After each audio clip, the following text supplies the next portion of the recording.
back, y'all.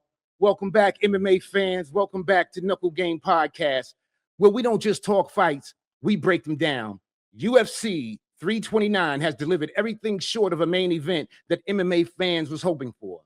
They had TKOs, submissions, no contest, all career-defining performances, and one major upset that has completely reshaped the bantamweight division.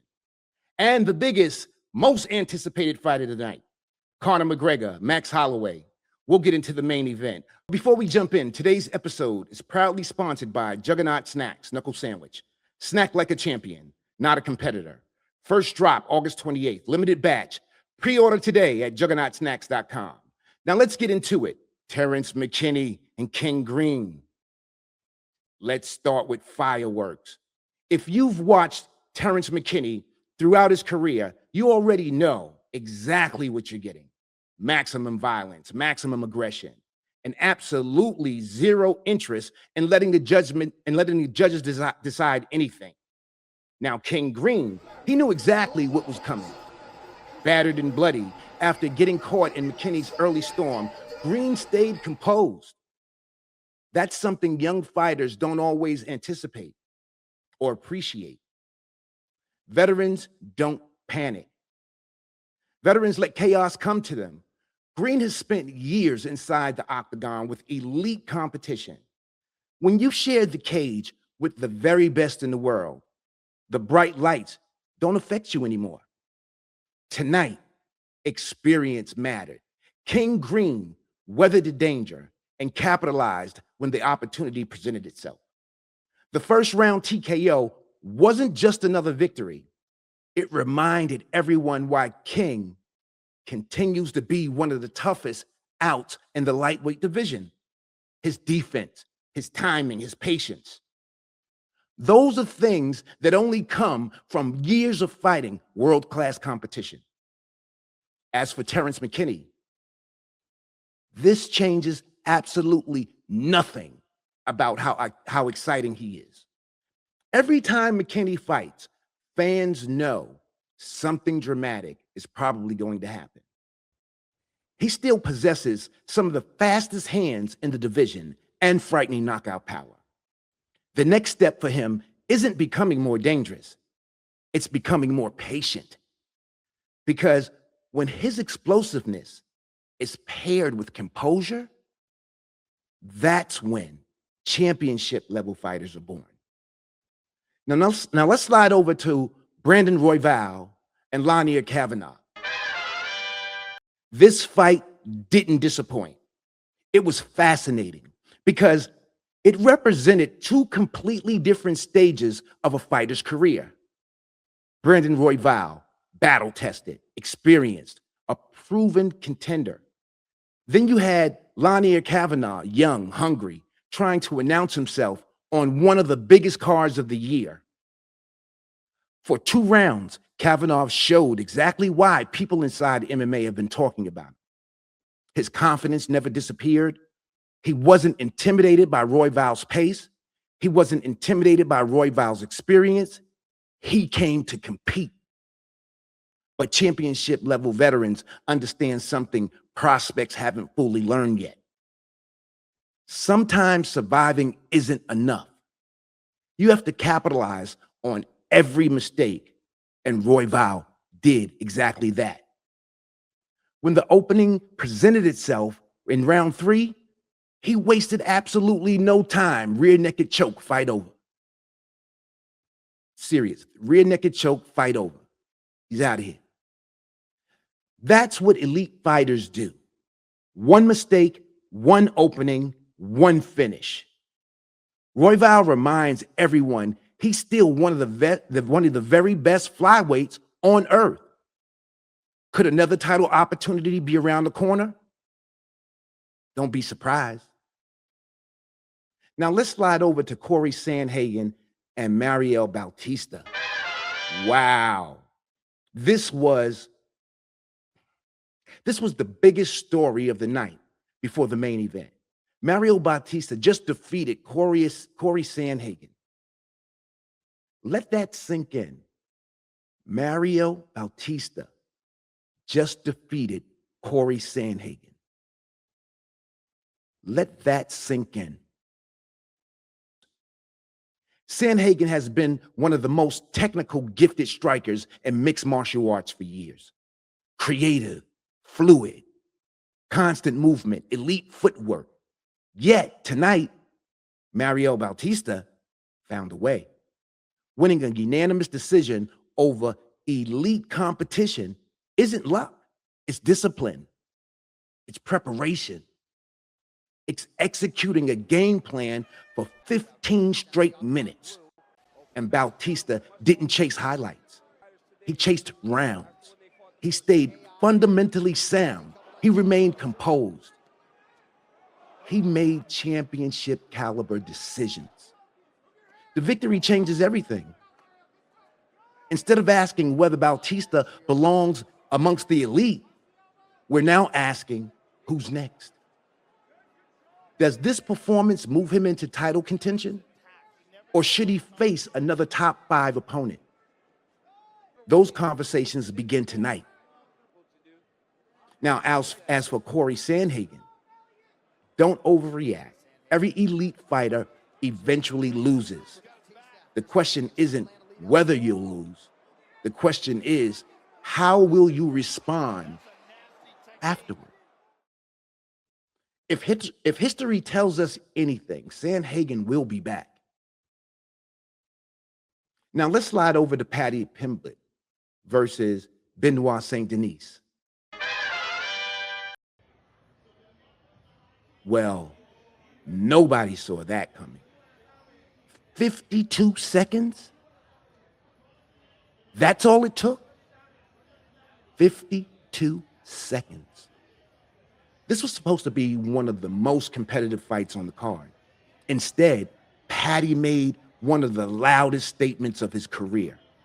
For years, critics have questioned whether Paddy could compete with the division's elite. Tonight, he answered every single one of those questions. Fast, efficient, clinical. Submitting Benoît St. Denis, a fighter known for his pressure, toughness, and finishing ability, in under 1 minute, that sends shockwaves through the lightweight division. That's not just a win, that's a statement. Now the conversation changes. No more talking about potential. Now we're talking about rankings, title eliminators, main events, possibly championship contention. That's how quickly one performance can change a career. Now, credit to St. Denis. Credit to St. Denis as well. This sport is brutal. Sometimes you prepare for months, and one small mistake changes everything. The true measure of a fighter isn't one loss. It's how they come back. Now let's slide over into the main event. Ladies and gentlemen, nobody expected the main event of UFC 329 to end like this. After years of anticipation, months of promotion, countless interviews, millions of fans around the world waiting for Conor McGregor's return, the fight was almost over before it began. The official result is no contest after Conor McGregor suffered from what appears to be a devastating knee injury in the opening moments of the fight. Now, if you follow combat sports long enough, you've seen strange things or strange endings before. But this was heartbreaking. The opening sequence, the fight begins. Conor immediately comes out aggressive. No feeling out process. No slow start. But let me go back a little bit. From the very beginning of the fight, when Conor entered the octagon, matter of fact, when he was in the prep point, I didn't see the old Conor. I didn't see a Conor who had that fire. Now, I could be wrong. Forgive me if I'm wrong. I don't mean to offend anyone, any McGregor fans. But I didn't see that fire. Remember that fire from old? Remember this?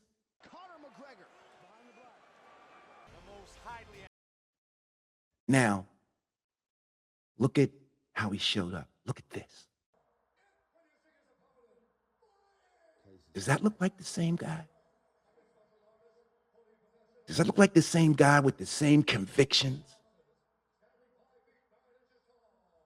I question, is Conor doing this for namesake? But let's talk about the opening sequence. The fight begins. Conor immediately comes out aggressive. No feeling out process. No slow start. He launches a leaping round kick, looking to make a statement. The kick misses, and he lands, and something immediately goes wrong. You could see it. His balance changes, his posture changes, his body language changes. Still, that's Conor McGregor. He refuses to quit, so he stands up. He tries to continue. He throws another kick, and his knee buckles underneath him.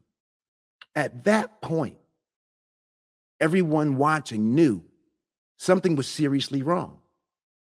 The referee stepped in. The cage physician evaluated the situation. And just like that, the biggest fight on the card was over. Now, what happens to Conor McGregor?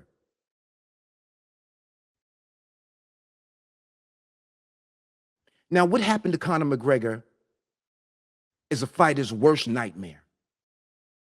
Every fighter fears getting knocked out. Every fighter fears losing. But injuries, those are different.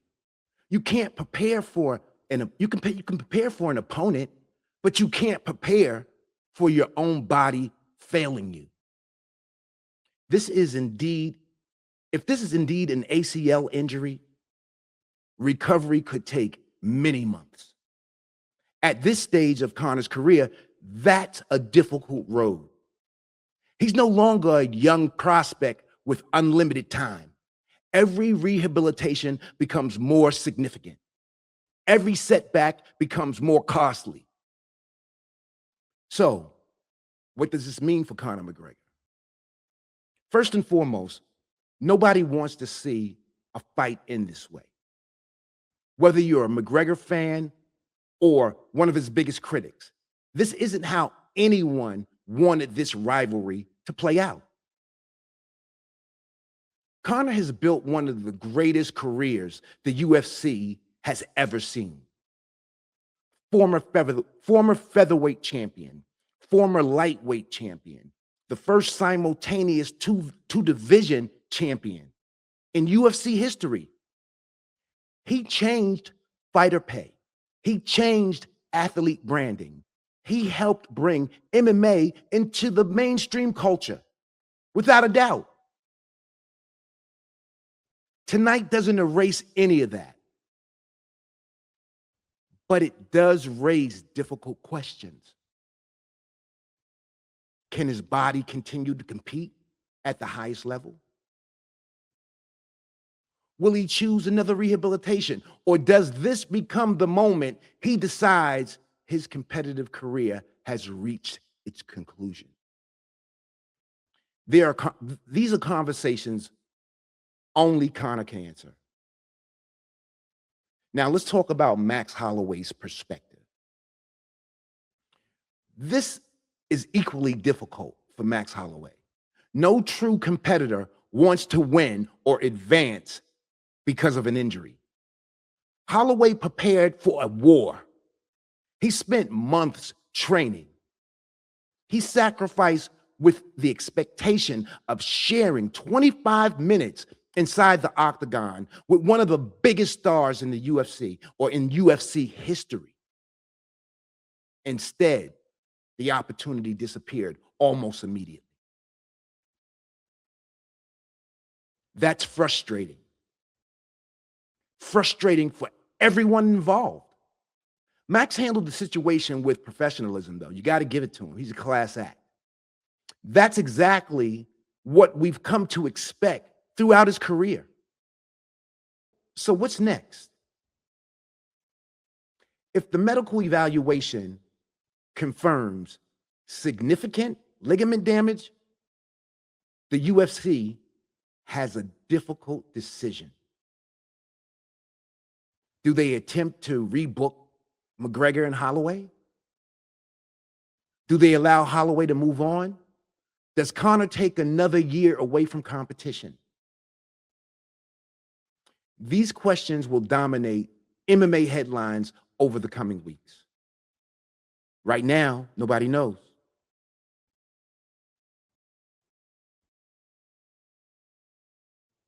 My final thoughts on UFC 329. Even though the main event ended in disappointment, UFC 329 still delivered memorable moments. King Green reminded everyone why experience matters. Brandon Royval once again proves he's among the elite flyweights in the world. Mario Bautista scored the biggest victory of his career and may have positioned himself for an opportunity near the top of the bantamweight division. And Paddy the Baddy Pimblett shocked the MMA world with a lightning-fast submission over Benoît Denis and completely changed the conversation around his career. And then the sport reminded us of something we often forget. Mixed martial arts is unpredictable. You could spend months preparing, selling a fight, building anticipation, only for everything to change in a matter of a second. That's why every walk to the octagon matters, because nothing is guaranteed. In closing, we wish Conor McGregor a full and speedy recovery, whatever the diagnosis ultimately proves to be. We hope fans eventually get the opportunity to see these two legends compete under the same circumstances they both deserve.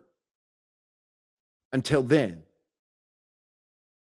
we'll keep following every development right here on Knuckle Game Podcast. And if you enjoyed today's breakdown, make sure you like, subscribe, and hit the notification bell so you'll never miss another fight breakdown. And let us know in the comments, should the UFC book Conor McGregor versus Holloway again once Conor recovers? Or is it time for both fighters to move in different directions? Today's episode was proudly sponsored by Juggernaut Snacks Knuckle Sandwich. Snack like a champion, not a competitor. First drop August 28th. Limited batch. Pre-order now at juggernautsnacks.com. And like I always say, keep your hands up, chin down, bite down hard.